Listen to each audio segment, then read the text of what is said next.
Am I strong enough to hold a handstand? This is one of the questions I've received recently through my free handstand challenge, and more details about this at the end of this video. Now, if you're unsure whether or not you're strong enough to hold yourself against that wall or to kick up in a handstand, we're gonna see today how to 1. Diagnose your strength, 2. Program your training sessions so that you build up strength, endurance, and control week after week. And in 99% of the cases, whether or not you are able to hold yourself upside down has very little to do with strength and much more to do with body awareness and coordination. There are 2 main scenarios where we start asking ourselves, well, wait a minute, am I strong enough for this? When you cannot reach the wall when you kick up against it, and when you go chest to the wall and you feel that you're about to collapse and to crash your nose against that floor. So in this video, we're going to talk briefly about both of them, assess whether or not you have a problem there, and explain the steps you want to be taking to really build up confidence and strength upside down. So let's talk about getting chest to the wall first. This is usually what we tend to avoid when we begin our journey in handstands, and however, this is the one thing you should be practicing more of. For many reasons. 1, it's much less forgiving when it comes to dysfunctional alignments. When you hold yourself chest to the wall, you are getting quite close to what your handstand will look like ideally in a matter of weeks or months. Versus when you kick up against the wall, you can fool yourself into believing that you're doing something right when really you are quite far off the mark. And I have a set of other videos which talk just about that, which I will link in the description. To assess your strength chest to the wall, what we're gonna do is remove our socks just to make sure that we don't slip away from that wall. Tuck the shirt in to make this video. Peggy 12. Bring both hands on the floor and bring only one foot on that wall. What most people get confused with when it comes to climbing up the wall is that they think they have to muster all this strength through their hands, which indeed requires much more strength than what you need to hold a handstand. That's quite inefficient. What you want to be doing instead is place both hands in front of you, place one foot on that wall, curl the toes, use the toes to push yourself away from the wall, and here you are. You should be able to hold yourself here for 5 to 10 seconds thanks to this pushing leg, which is alleviating the pressure out of your hands. If I bring more weight on my hands than that's on my feet, I will fall back down. So you want to try that. You can also bring your feet on the chair if you want, and assess the same. If this is doable, then even easier, we will bring the second foot on the wall, and suddenly we will have both legs to push against that wall and relieve our hands. So both hands in front of us, 1, 2.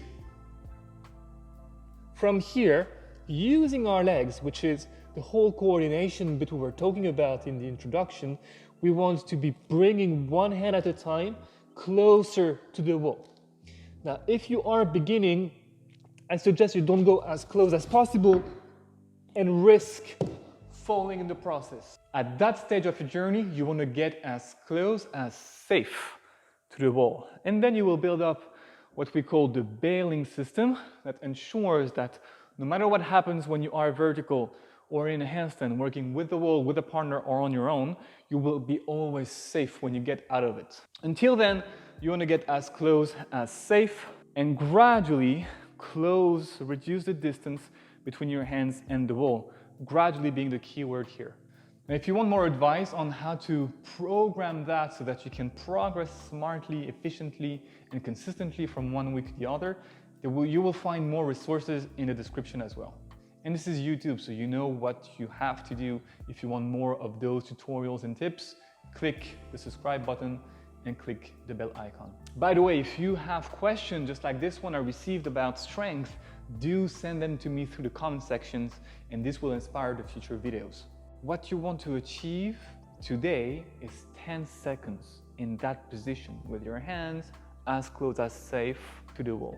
In an ideal world, there's a lot of things to be talked about when it comes to holding a decent shape chest to the wall, a shape that will teach you what you need to learn for you to be able to hold this without a wall eventually.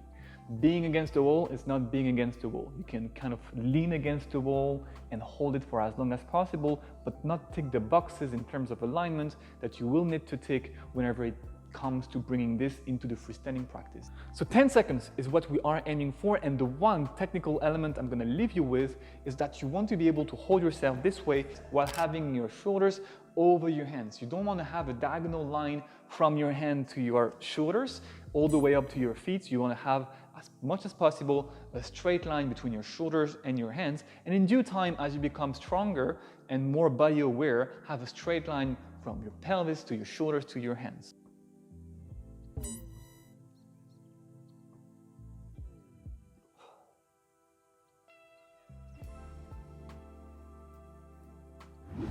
Now, importantly, you want to leave some juice in your tank so that you're not completely exhausted at the end of your set, and so that you can come back down with control and, as I like to say, grace. What tends to happen is that we give it all and then we expose ourselves unnecessarily to injury by sliding our feet down because we don't have the strength left to just control our climb down. So even if it means holding it not as long, you want to ensure that you have enough strength and energy left to come back down properly. So from here, if the top of your feet is on the floor, you're gonna curl your toes back, relax your knees, and as you step, use your legs. Push against the wall with them the same way you were on the way up. And that's it. If you were able to hold yourself 10 seconds at that distance, chest to the wall, you are strong enough to start your handstand journey. Now, of course, the stronger you are and the more endurance you will build, which will allow you to bring more quality in your reps, in your sets, in your training, which is what this journey is about. It's not about doing 1,000 reps as much as it is about doing 10, 20 very quality-oriented reps. From there, here's a suggestion of how I would plan your strength development. Let's say that we can hold ourselves 10 seconds, 2 feet away from the wall. Your mission every week, provided that you're training once or twice a week at least, is going to be either reducing the distance between your hands and the wall by ½ an inch or increasing the duration of your average hold. What is your average hold? Your average hold is the duration, the number of seconds that you can hold yourself chest to the wall with the technique that we have just explained for 3 consecutive sets. To assess your average hold, you're going to set yourself up chest to the wall and hold it as long as you can while being able to come back down efficiently and with control to the floor. You're going to rest for 60 seconds and then repeat. Rest one more time and repeat the process for a 3rd set. You will have at the end of that 3 durations, and you need the average of those 3 durations. That is your working time. Now, with your working distance and your working time, you have all the variables you need to start making progress. So every week you will bring your hands closer to that wall. I suggest ½ an inch to start with, so that we are a bit uncomfortable, but not within the risky zone of us falling and injuring ourselves, because that's absolutely not what you want. You don't want to push it to the point where you actually fall, even if it's very unlikely that anything serious will happen to you. By doing so, you will prove subconsciously to yourself that something went wrong, and this may result in you taking 1 step forward, but then 2 steps backwards. And if you're not bringing your hands closer to the wall, you want to add anything between 1 to 5 seconds to the total of your duration sets, of your chest to the wall holds. And your goal is not necessarily to touch the wall with your hands. If you can bring your hands 1 hand away from the wall, you are close enough. If you can hold a 30-40 second handstand without being exhausted, you are strong enough. And already you want to be working on your technique, on refining the first stack, the second stack, shoulder flexion, what we do with the ribs, what we do with body tension. All this stuff, we will talk about them in the challenge. And if you really want to get serious about your handstand practice, you will also find a course with every single reps possible, with all the drills you need to become able to hold a handstand for 30 seconds consistently without a wall. If you want to share with me, with the community, your progress, your questions, we have a Discord forum. The link is in the description.